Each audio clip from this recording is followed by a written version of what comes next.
Hello guys, what's going on? This is RJ from Game News USA, back today with another movie review. But first, I do have some important announcements when it comes to this movie playlist that you're watching. Whether you're new to the channel or you're a returning viewer, I just want to let you all know, and I let everybody know on a community post in a short last night, that we're going to be doing our movie reviews a little bit differently. You see, I have lost faith and trust in the movie critics. I think that they're absolutely ridiculous, and after they reviewed Deadpool with a 56 last week, I decided we will no longer look at critic reviews for movies, and we're going to look at the audience score instead. That is a decision I did not take lightly. I considered all factors, but at the end of the day, I believe that the audience score is more pertinent and more important to these movies than what the critics say. The critics are very cynical. I don't trust them, and their scores have been very bad. They've been very bad, not just on movies I like, but movies that deserve way higher of scores. And although it would be kind of funny to see me roast their reviews, that seems a little played out. I want to be closer to reality and the truth about what people are thinking and feeling of the movie. Now, that being said, on the game review playlist, we're still going to be looking at the critic reviews there. The reason for that is, I think they're very similar to the user scores, and I feel like I have not completely lost trust in game reviewers. Not all of them, at least.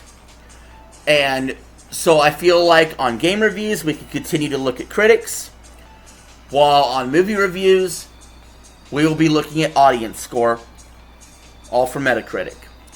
So guys, hopefully you like that. Hopefully you enjoy the channel. Thank you for being here. Don't forget to hit the subscribe button. We're going to get right into it. We're doing a review about Trap. Now, I watched this movie last night. It's an M. Night Shyamalan flick. He's produced some really good movies over the years. And some of them stand out a little more than others. Some of them are just bad.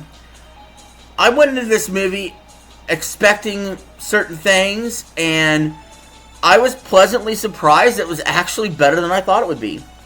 In fact, I would probably say this might be. It could be a top 3 M. Night Shyamalan film ever. I still like The Sixth Sense the most. No one's gonna dethrone that. And I still like Signs the most, for sure. But when you get into what is the third best M. Night Shyamalan film, I mean, this probably edges The Happening, or close to it. And it edges out The Village. And I know some of you don't like those movies, but like I said, I love M. Night Shyamalan. He's like how I like Adam Sandler as an actor, where some of his movies are hit and miss, but he just comes out with really good stuff for a long period of time. It's like that with M. Night Shyamalan, but has a director. So, overall, I gave this movie a 9.5 out of 10. Because the audience score is out of 10, not 100. So, I gave it a 9.5 out of 10. I think it is a contender for Movie of the Year. Legitimately, for me. I thought the cat and mouse game between the serial killer and the police was brilliantly done. I thought that the action sequences we got, the intelligence of the movie, the trickery we seen, it was really fun. It's kind of a unique experience for a movie, in this genre that I had not seen before.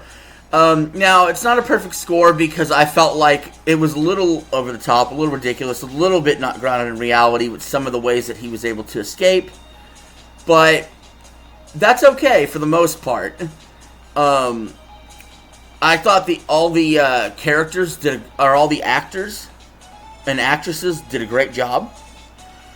I thought the story and the runtime and the pacing was just fine. The setting was definitely unique, being at a concert. And I really have very little to no complaints about this film. I really do. I really believe it's really awesome.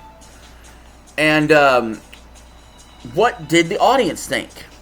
Well,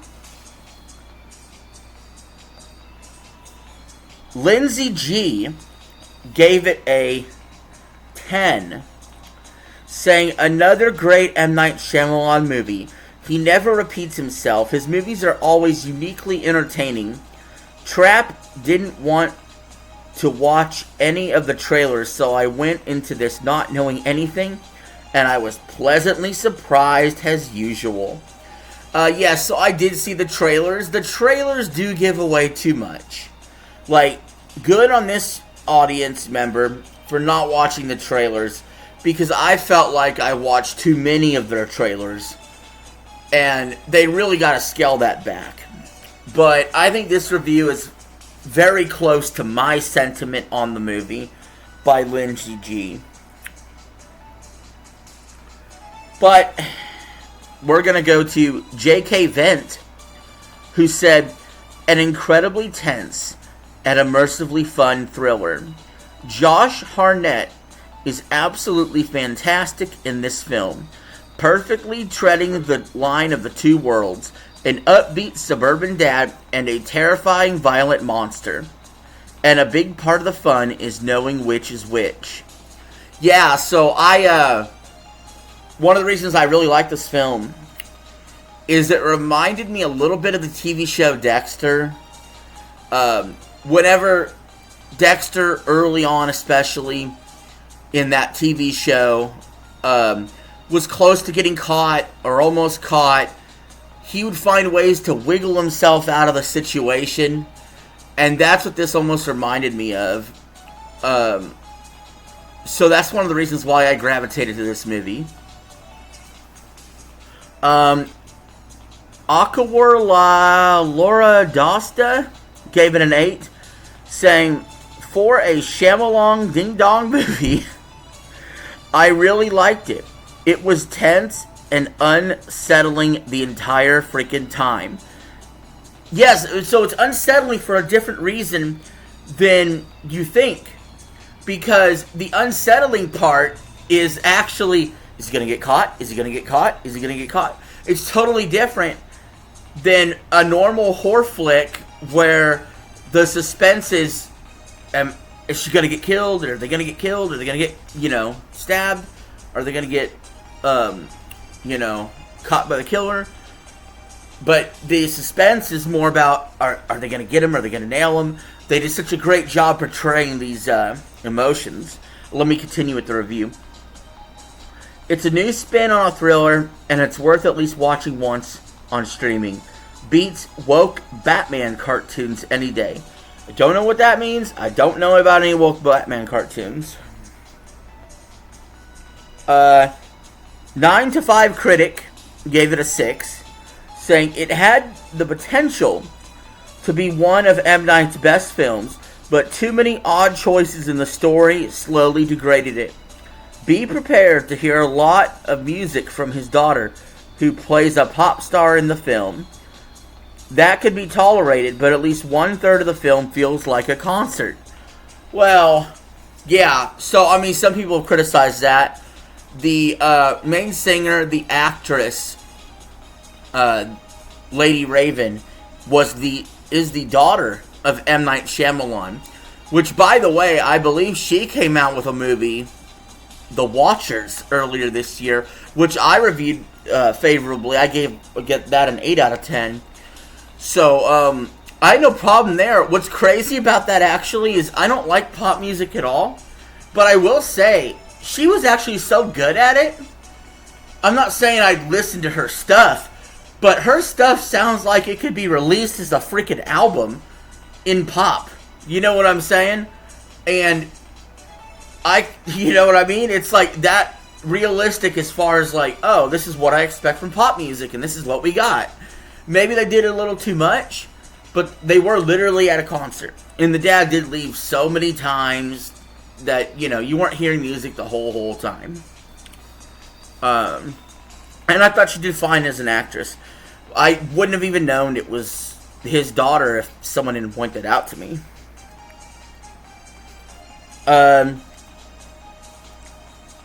Durachest gave it a 6, saying, "Here is the best way I can put it. The first half was absolutely brilliant. Because you got to see stuff from the serial killer's eyes. And how the killer operated was realistic and believable. That gave the killer power." Wait, where was I?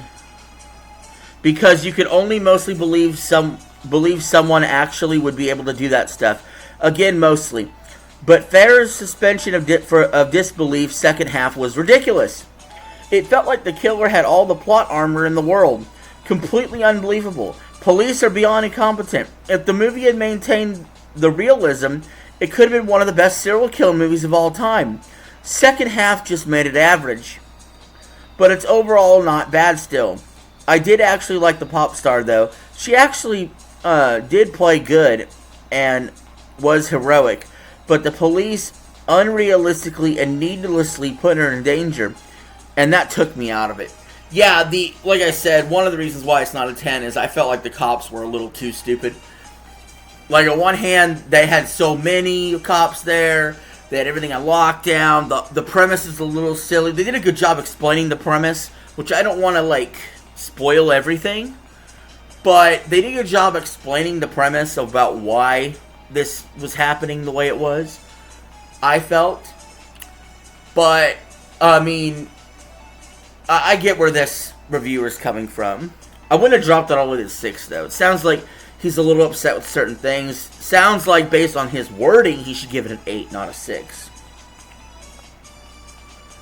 And then we got Lucky Strike BH with a 3 out of 10, saying, "The real trap here is getting to watch a 2-hour-long commercial to the director's daughter's music career." Ouch! Get a burn. Get some ice for that burn. Owie. Owie! But yeah, user score is 6.3. The critics gave it a 53. I don't care what they have to say. Guys, thank you for watching the video. I will see you all next time. Peace. Have a good one.